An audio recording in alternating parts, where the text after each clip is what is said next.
नमस्कार दोस्तों, मैं अक्षय पांडे स्वागत करता हूं आपका इस शेयर में। और इस वीडियो में बात करेंगे एसएससी सीएचएसएल के फाइनल एक्सपेक्टेड रिज़ल्ट के ऊपर कि क्या होगा रिज़ल्ट। डीवी का अभी आपके शेड्यूल भी आना स्टार्ट हो गया है। आई थिंक एक रीजन में स्टार्ट हुआ है तो जुलाई में हो भी जाएगा, ठीक है ना। उसके बाद आपका फाइनल रिज़ल्ट मतलब आ ही जाएगा। तो ये बहुत पहले तो ये हो ही चुका था कि जाहिर सी बात है पहले सीजीएल का रिज़ल्ट आएगा, उसके बाद ही आपका जो है डीवी होना था, ठीक है। तो अभी आपका डीवी का रिज़ल्ट आया जिसमें 17 से 18 हज़ार लोग जो हैं स्टूडेंट जो थे वो पास हुए हैं टाइपिंग में। तो हम उसी पे थोड़ा सा चर्चा करेंगे कि क्या कितना हो सकता है, कितने स्टूडेंट किस किस के लिए फ़ाइट कर रहे हैं और क्या एक्सपेक्टेड कट ऑफ जाएगी जो आपका सीएचएसएल का सीजीएल का रिज़ल्ट आने के बाद, ठीक है। तो थोड़ा बहुत हम रिवाइंड करेंगे, कई दिनों बाद आप ये मतलब जो भी डेटा देखेंगे तो हो सकता है बहुत कुछ चीज़ें भूल चुके होंगे। तो बहुत लंबी वीडियो नहीं है ये, थोड़ी बहुत जो पुराने डेटा यूज़ किए थे मैंने उनको मैं थोड़ा सा यूज़ कर रहा हूँ। आप थोड़ा सा याद रख लीजिए कि ये हुआ था। तो आपका टीयर 1 का कट ऑफ जो गई थी वो आप देख सकते हैं UR SC ST OBC EWS में क्या क्या गई थी कट ऑफ।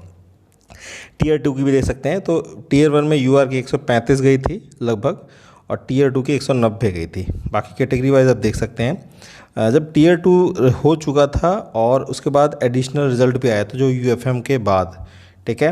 उस पर मैंने एक बड़ी डिटेल्ड वीडियो बना रखी है, आप आई बटन पे क्लिक कर लीजिए, अगर हो सकता है मैं डाल दूं, या तो आप थोड़ा सा सर्च कर लीजिए, मतलब मिल जाएगी आपको, वीडियोज़ में जाके देख लीजिएगा। ज़्यादा पुरानी वीडियो नहीं है, मतलब हम मेरी 3-4 वीडियो ही पहले की है, आप देख लीजिएगा। तो उसमें थोड़ा सा समझा रखा है, एडिशनल रिजल्ट के बाद उसे बनाया था तो तब थोड़ा सिचुएशन अलग थी। तो उसमें थोड़ा सा डेटा था जो सेकंड वाली लाइन में है कि उस वक्त जो यूआर के सीट पे फाइट कर रहे थे स्टूडेंट जो थे वो 19,721 थे, ठीक है। अच्छा, इस 19,721 में ओबीसी एससी एसटी सभी के स्टूडेंट इंक्लूडेड हैं, ठीक है। मतलब जैसे अगर अभी आप देखेंगे कि 17,000 में से केवल 3,500 बचे, ये 19,000 में से 3,500 बचे, तो ऐसा नहीं है। इस 19,000 में ओबीसी एससी एसटी ईडब्ल्यूएस सभी कैटेगरी के स्टूडेंट शामिल हैं। बस ये वो हैं स्टूडेंट जो यूआर में थे, यानी जिनके 190 से ऊपर मार्क्स थे, ठीक है। उसके बाद एससी के स्टूडेंट्स आप देख सकते हैं, एसटी ओबीसी ईडब्ल्यूएस। तो ये स्टूडेंट थे। टोटल अवेलेबल स्टूडेंट उस वक्त जो थे वो 29,738 थे। 17,000 अभी बचे हैं, 12,000 यानी मतलब रेस से बाहर हो चुके हैं, ठीक है ना।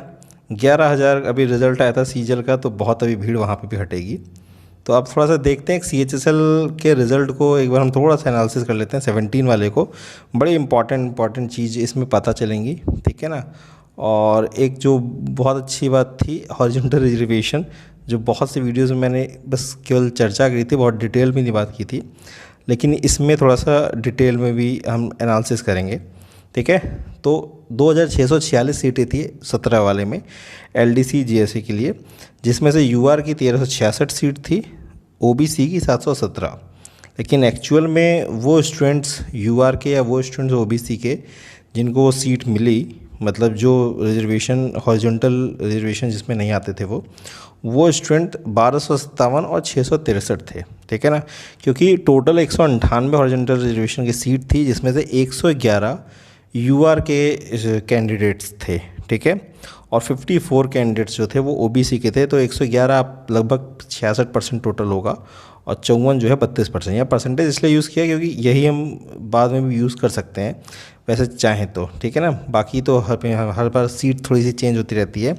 इसमें होता भी क्या है कि एक्स सर्विसमैन की सारी सीटें ज़रूरी नहीं है फुलफिल भी हों, ठीक है ना। तो ये उस टाइम पे भी हुआ था, तो ये अभी भी हो सकता है, तो थोड़ी बहुत कम भी हो सकती है, लेकिन आप मान के चल सकते हैं कि इतनी लगभग 60 से 65% सीटें यूआर वाले ही फिल करते हैं। तो आप अगर अप्रॉक्स डेटा लगाना चाहें तो इतना लगा सकते हैं। तो 1,257 सीटें थी, ठीक है, जो यूआर के लिए बची थी, और 663 ओबीसी के लिए बची थी। इसमें से हम 146 सीटें वो माइनस करते रहे हैं यूआर की, जो वो सीटें हैं जिसमें ओबीसी एससी और एसटी बच्चे जो है यूआर में जिन्होंने क्वालिफाई किया था एग्ज़ाम, ठीक है ना। तो वो भी यूआर की 146 सीट लेके गए। तो एक ऐसा स्टूडेंट जिसको किसी प्रकार का रिजर्वेशन नहीं मिला, ना हॉरिजॉन्टल ना वर्टिकल, उसके लिए 1,111 सीटें ही सीएचएसएल 2017 में एलडीसी के लिए अवेलेबल थी, ठीक है ना। इसका अभी बड़ा अच्छा इम्पोर्टेंस होगा इस वाले 18 वाले में, क्योंकि जो अभी इन्होंने रिज़ल्ट डाला है ना वो बाकायदा कैटेगरी वाइज डाला है। तो वहाँ पे काफ़ी आपको क्लैरिटी आ जाएगी कितने लोग फाइट कर रहे हैं कितने सीट पे। अब जब बात करते हैं PASA की, तो 3222 सीटें थी, UR में 1871, 712 OBC, हॉरिजॉन्टल रिजर्वेशन 269 थी, माइनस कर दे रहे हैं 164 93, इसमें 164 थी, मतलब इसमें 61% ही थी। OBC की नंबर इस बार थोड़ा ज़्यादा बढ़ा 93। अच्छा, इसका रीज़न भी मैं बता दूं क्यों ज़्यादा बढ़ा है। और अभी आप देखेंगे जो UR में क्वालिफाई करने का जो स्टूडेंट है वो भी ज़्यादा हो जाएंगे, क्योंकि LDC में बहुत सारी पोस्ट होती हैं, वहाँ पे स्टूडेंट्स UR में ज़्यादा सेलेक्ट होते हैं अपना, सॉरी UR में कह रहा हूँ, वहाँ अपने लोग कैटेगरी में ज़्यादा सेलेक्ट होते हैं, क्योंकि रिजर्वेशन का यूज़ वहाँ पे बखूबी होता है, क्योंकि बहुत सारी पोस्ट प्रेफरेंस होती हैं। PASA में कोई पोस्ट प्रेफरेंस इतनी होती नहीं है, एक ही पोस्ट होती है। तो चाहे आप UR में जाओ या OBC में जाओ या किसी भी कैटेगरी में जाओ, आपको वही मिलनी है, मतलब अनलेस कोई बहुत ज़्यादा डिफरेंस ना हो। तो इसलिए यहाँ पे बच्चे UR में ज़्यादा सेलेक्ट होते हैं, तो इसलिए कैटेगरी वाली बात यहाँ पे इतनी नहीं आती है। तो हॉरिजॉन्टल रिजर्वेशन में 164 स्टूडेंट्स UR में हुए हैं, 93 OBC में। तो हॉरिजॉन्टल में इतना फ़र्क नहीं पड़ता, इसका आपको वर्टिकल में फ़र्क पड़ेगा। 1707 स्टूडेंट्स UR में और OBC में 619 स्टूडेंट्स, ठीक है। अदर स्टूडेंट्स की बात करें जो क्वालिफाई किए थे UR में, तो वो 599 स्टूडेंट थे टोटल, ठीक है। इसमें भी OBC स्टूडेंट्स की संख्या सबसे ज़्यादा थी। तो टोटल जो प्योर UR के स्टूडेंट्स बच्चे जो रिजर्वेशन वाले नहीं थे, मतलब एक तरह से जनरल कैटेगरी कह सकते हो, तो वो 1108 स्टूडेंट थे, ठीक है, जो PASA में, यानी 3222 सीटों में से केवल 1108 स्टूडेंट, ठीक है। अब हम बात करते हैं कि एवरेज की कितने परसेंट की बात करें, तो लगभग 38% सीटें जो हैं वो UR के स्टूडेंट ने लिया था, ठीक है। अब यहाँ पे अब थोड़ा सा इन जो डेटा को मैं बता रहा हूँ इनके पीछे कुछ मीनिंग है, इसलिए मैं आपको समझा रहा हूँ बाकायदा, और कोई भी इंटेंशन नहीं है। अच्छा, CHSL 2018 की बात किया जाए तो यहाँ पे LDC और JSA की बात करें जाए, टोटल सीटें जो हैं 1910 हैं, UR की 999 है, OBC की 335 है, 101 EWS की है। हॉरिजॉन्टल रिजर्वेशन में 229 सीटें हैं, और सेम हम उसको कैलकुलेट करके उसी फॉर्मूले से यहाँ पे क्या है, देखो 65% हम नहीं माइनस करेंगे UR के लिए, क्योंकि अब EWS भी आ गया है। तो यहाँ पे हम 50% का लेके चलते हैं कि 50% UR में सीटें जाएंगी, 60 ना मान के 50%, और बाकी हम EWS में डाल देंगे। तो 115 हमने UR में माइनस कर दी। आप बाकी जो आपका 15% है अप्रॉक्स मान के चलो, EWS में माइनस कर दिया। OBC भी हमने जितनी OBC की परसेंटेज थी वो लगभग 32%, उसको हमने माइनस कर दिया।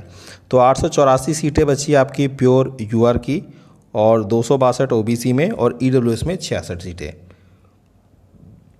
तो अगर हम UR में अगर हम माइनस करें आपका वो वाली सीटें, जो स्टूडेंट्स UR कैटेगरी में क्वालिफाई होंगे, जो अदर स्टूडेंट्स होंगे, तो इसमें एक रेंज हमने मान लिया 100 से 130, ये बढ़ भी सकता है, 150 भी हो सकता है, लेकिन बहुत ज़्यादा नहीं होगा ये, क्योंकि वैकेंसीज जो है पिछले साल से कम थी। पिछले साल 2600 थी, इस बार 1900 है, लेकिन इस बार क्या है कि EWS के भी बच्चे इसमें इंक्लूडेड होंगे, तो थोड़े से नंबर थोड़ा सा कम होगा, लेकिन फिर भी इतना कम नहीं होगा। तो यहाँ पे हमें जो प्योर स्टूडेंट मिलते हैं UR वाले, वो 784 मिलते हैं, ठीक है। और अब देखो 784 मिलते हैं, इन्हीं का हम कंपैरिजन करेंगे जो अभी रिज़ल्ट आया है। तो अभी जो रिज़ल्ट आया ना उसको बड़ा ध्यान से देखना है यहाँ पे ही। अच्छा, बात करते हैं PASA की। तो PASA में 3954 स्टूडेंट हैं, 1960 UR के हैं, OBC के 643 हैं, EWS के 393। हॉरिजॉन्टल रिजर्वेशन फिर से माइनस करते हैं, टोटल जो है 275 स्टूडेंट्स आपका UR में जाएंगे, 190 OBC में, EWS में 60। यहाँ पे भी वही है 50%, और बाकी का 11% उधर डाल दिया है EWS में। और जो OBC की जो परसेंटेज थी उनको तो हमने उसी हिसाब से कैलकुलेट कर दी जो 2017 में थी, ठीक है। तो यहाँ पे भी हम अगर अदर इन UR की बात करें तो लगभग 700 मान सकते हो, क्योंकि पिछली बार से वैकेंसीज PASA में काफ़ी बढ़ी हैं, ठीक है। और प्लस EWS के भी बहुत से स्टूडेंट्स इसमें भी बढ़ेंगे, तो लगभग ये 700 में मिनिमम मांग रहा हूँ। 700 से ज़्यादा सीटें जो होंगी, जो इस बार, मतलब इस बात को थोड़ा ध्यान दीजिएगा, रिज़ल्ट आए तो इसको मिलाइएगा कि 700 से ज़्यादा सीटें होंगी जिसमें अदर स्टूडेंट्स जो हैं, अदर कैटेगरी के स्टूडेंट्स UR कैटेगरी में क्वालिफाई करेंगे, ठीक है, या तो लगभग 700 के आसपास होगी। तो इसको भी माइनस करते हैं तो प्योर यूआर के लिए बच्चों सीटें बचती हैं वो 985 बचती हैं। 784 CHSL सॉरी LDC के लिए और PASA में 985। ठीक है, इन दोनों अगर हम सीटों को अगर ऐड कर लें तो 1769 सीटें बचती हैं जो जनरल कैटेगरी स्टूडेंट के लिए, ऐसे स्टूडेंट जो ना हॉरिजॉन्टल रिजर्वेशन ले रहे हैं और ना वो वर्टिकल रिजर्वेशन ले रहे हैं। अगर वो EWS में आते हैं तो वो वर्टिकल रिजर्वेशन ले रहे हैं, तो वो जो प्योर जनरल स्टूडेंट्स हैं। लेकिन अभी जो हमारा रिज़ल्ट आया है उसमें प्योर जनरल स्टूडेंट जो UR वाले हैं वो 3458 बच्चे हैं। ठीक है, जबकि उनके लिए सीटें हैं 1769। तो यहाँ पे एक तरह से मान के चलते हो कि 1:2 का रेशियो चल रहा है। ठीक है ना, यहाँ पे 1:2 का रेशियो चल रहा है। देखो बहुत से बच्चे जो हैं वो अभी UR की सीटें भी मतलब लेंगे, लेकिन ये 1769 में वो जनरल कैटेगरी सीटें बता रहा हूँ जिसके लिए केवल यही फाइट कर रहे हैं 3458 स्टूडेंट। ठीक है, तो ये केवल इनके लिए है। तो यहाँ पे 1:2 का रेशियो है। अब OBC की बात करते हैं। OBC स्टूडेंट्स में क्या है कि बच्चों ने ज़्यादा टाइपिंग पास करी। देखो UR का थोड़ी सी टाइपिंग भी थोड़ी सी टफ थी। UR के लिए 7% मांगी थी एरर, और बाकी जितनी भी कैटेगरी थे EWS के लिए बहुत बहस हो रहा था क्या होगा, 7 या 10 होगा, उनके लिए भी 10 ही था। बाकी सभी कैटेगरी के लिए 10 है, तो वहाँ पे स्टूडेंट्स जो हैं ज़्यादा पास हुए हैं। ठीक है ना, बाकी UR में थोड़े से कम हुए हैं 7% एरर की वजह से। ठीक है ना, 3% एरर बहुत मायने रखती है। तो यहाँ पे 1:2 का रेशियो है UR के स्टूडेंट के लिए, लेकिन ये इसी में बहुत ज़्यादा लड़ाई होगी, मतलब 1:2 में ही। OBC की बात करें 262 बच्चे उधर, 453, टोटल 715 बच्चे, लेकिन ये प्योर OBC वाले थे। लेकिन अभी 600 स्टूडेंट वो होंगे जो UR कैटेगरी में सीट लेंगे, तो इन 1769 से अलग हट के बात हो रही है अभी ये। तो 600 स्टूडेंट वो होंगे जो UR कैटेगरी में सीट लेंगे। टोटल मान के चलो तो 1315 बच्चे करीब होंगे। ठीक है, अवेलेबल स्टूडेंट्स हैं जो OBC के वो हैं 5097 स्टूडेंट्स। ठीक है ना, तो यहाँ फ़ाइट थोड़ी सी ज़्यादा है, लगभग 3 गुना से 4 गुना फ़ाइट है, 4 गुना मान के चल सकते हो। EWS की बात करें 333 सीटें प्लस 66, 399 सीटें और प्लस 200 मान के चल सकते हो। 150 से 200 स्टूडेंट तो होंगे जो UR में क्वालिफाई करेंगे। लगभग मान के चलो 550, 600 मान लो, जबकि EWS में जो स्टूडेंट अवेलेबल हैं वो 2920 हैं। तो यहाँ पे 5 गुना है रिजर्वेशन, मतलब 5 गुना है कंपटीशन EWS रिजर्वेशन के जो स्टूडेंट्स EWS में आते हैं उनके लिए। ठीक है ना, अब इम्पॉर्टेंट फैक्टर्स क्या क्या हैं जो आपके रिज़ल्ट को बहुत ज़्यादा मतलब इम्पैक्ट तो डालेगा ही। तो सबसे पहला जो हम सभी जानते हैं, CGL 2018 का फाइनल रिजल्ट आ चुका है। लोगों की ज्वाइनिंग भी स्टार्ट हो गई, या बाकी अगर जिसको TA भी मिलेगा वो भी नहीं जाने वाला कहीं, मतलब अगर अनलेस कुछ और कहीं नहीं मिल रहा हो। लेकिन ये मान के चल सकते हैं 11,000 प्लस हमारी वैकेंसीज़ थी CGL 2018 में।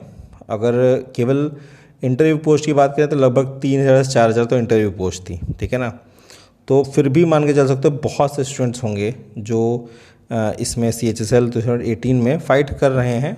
और आपको बहुत सारे प्लेटफॉर्म पे दिख ही रहा होगा, QMaths पे आपको दिख ही रहा होगा, रोज़ डेली डेली कोई ना कोई डालता ही रहता है कुछ ना कुछ कि हम नहीं देंगे। तो जाहिर सी बात है ये एक थोड़ा सा एक मूवमेंट भी बन गया है कि अब सभी लोग नहीं दे रहे हैं, और ये बहुत अच्छी बात है क्योंकि जाहिर सी बात है। अच्छा, इसके अलावा बहुत सारे और भी सिलेक्शन हुए हैं SSC के स्टूडेंट्स के, क्योंकि वो अब SSC पे इतना भरोसा रहा नहीं है, तो बैंकिंग की तरफ भी स्टूडेंट्स बहुत गए हैं। तो RRB PO का इस साल रिज़ल्ट आया है फाइनल, बहुत भी स्टूडेंट का उसमें भी सिलेक्शन हुआ है। तो 4,000 प्लस उसकी वैकेंसीज़ थी। SBI PO 2,000 प्लस, इसमें उतना हो सकता है ना हुआ हो, लेकिन फिर भी 2,000 प्लस वैकेंसीज़ थी। अगर किसी का इसमें भी हो जाएगा तो फिर वो जाहिर सी बात है वह CGL की तरफ नहीं, मतलब CHSL की तरफ तो नहीं करेगा, CGL की तरफ बिल्कुल करेगा। IBPS PO में भी लगभग 4,000 प्लस वैकेंसीज़ थी और SBI क्लर्क में भी 8,000 प्लस वैकेंसीज़ थी। SBI क्लर्क में होम पोस्टिंग मिल जाती है, आपको अपने ज़िले में पोस्टिंग मिल जाती है, जो CHSL में पॉसिबल ना हो। ठीक है ना, तो बहुत सारी गर्ल्स या इवन बॉयज़ भी ऐसा कर सकते हैं कि वो SBI क्लर्क को ज़्यादा प्रेफर करेंगे CHSL 2018 की पोस्ट से। ठीक है ना, बस अब वो शो ऑफ में ना पड़े कि हमने ये एग्ज़ाम निकाले हैं, वो उसको उससे बचना चाहिए। अगर उसको दिखाने के चक्कर में जाएंगे तो वो जाहिर सी बात है एक बच्चे का कैरियर ख़राब करेंगे। ठीक है ना, तो ये काफ़ी लगभग 30,000 प्लस मान के चल सकते हैं अगर हम सारे थोड़े से अगर हम वैल्यूज़ ऐड कर लेंगे। तो ये हैं जिनको अच्छी जॉब मिल चुकी है CHSL 18 से, जो भी उन्हें पोस्ट मिलेगी उससे ज़्यादा अच्छी जॉब मिल चुकी है, ठीक है ना। अभी वो आराम से कर सकते हैं प्रिपरेशन CGL की, और उनको कोई दिक्कत नहीं है। मतलब या तो बहुत से स्टूडेंट CGL में सेलेक्ट ही हो गए हैं या किसी जिसमें और में सेलेक्ट हो गए हैं, तो वो लोग CHSL 2018 में नहीं जाने वाले हैं DV में। अब ये 30,000 है, अब ज़रूरी नहीं है कि इसमें से कितने लोग फाइट कर रहे थे, लेकिन फिर भी ये बहुत बड़े नंबर्स होंगे जो ना जाएँ, ठीक है। अब कितने कन्वर्ट होते हैं ये बहुत इंपॉर्टेंट रहता है, लेकिन अगर थोड़े भी कन्वर्ट हो जाते हैं, क्योंकि 17,000 स्टूडेंट तो हैं ही, अगर इसमें से भी थोड़े भी कम कन्वर्ट हो जाएंगे तो लगभग 1:2 का रेशियो आ जाएगा, तो बहुत अच्छा रहेगा। कट ऑफ बहुत ज़्यादा नहीं बढ़ेगी, है ना। मतलब फिर जितना एक्सपेक्टेड मुझे लगता है उतना ही रहेगी। अब देखते हैं, एक तो वही देखो अलग अलग माहौल बन ही रहा है काफ़ी, है ना। QMS पे मैं बता रहा हूँ, अलग अलग जितने भी एजुकेशन प्लेटफॉर्म हैं, मतलब SSC से रिलेटेड, वहाँ पे भी ये रोज़ मतलब कहा ही जा रहा है कि ज़्यादा से ज़्यादा स्टूडेंट DV को स्किप करें, ठीक है ना। हैशटैग भी चल रहा है, तो थोड़ा बहुत मतलब प्रयास कर ही रहे हैं, और आप लोग भी अवेयर करिए, मतलब जो हैं वो लोग भी अपनी स्टोरी शेयर करिए। यहाँ पे मत करिए, कहीं भी करिए, जहाँ पे भी करिए आपको लगे जहाँ पे करने से मतलब प्रभाव पड़ेगा, ठीक है। तो थोड़ा सा मैं अपना फाइनल प्रेडिक्शन बता देता हूँ, ठीक है। प्रेडिक्शन ही रहेगा, गलत भी हो सकता है, लेकिन चांसेस हैं कि इतना हो सकता है जितनी चीज़ें मैंने कैलकुलेट करी है, ठीक है। तो मुझे लगता है UR की जो कट ऑफ जानी चाहिए वो 205 के आसपास जानी चाहिए, जो पहले मुझे लगता था 210 तक जा सकती है, लेकिन CGL के 18 के रिज़ल्ट के बाद और बहुत सारे बैंकिंग एग्ज़ाम के रिज़ल्ट के बाद मुझे लगता है ये कम होगा, क्योंकि बहुत से स्टूडेंट्स जो हैं DV को स्किप करेंगे, ठीक है। OBC की बात करें 201 ±3, EWS की बात करें 200 ±3, क्योंकि EWS अभी इतना कम नहीं जा सकता, लगभग थोड़ा बहुत OBC के आसपास ही रहेगा, ठीक है। तो उससे कम ही रहेगा, लेकिन उस लगभग उतना ही रहेगा। SC की बात करें 185 ±3, ठीक है ना। और ST की बात करें हम 170 ±3, तो इतनी कट ऑफ जा सकती है, ठीक है। और ये अब जो भी आपको अगर कुछ डाउट लगता हो तो वो आप पूछिएगा मुझसे, ठीक है। तो बहुत बहुत धन्यवाद इस वीडियो को देखने के लिए।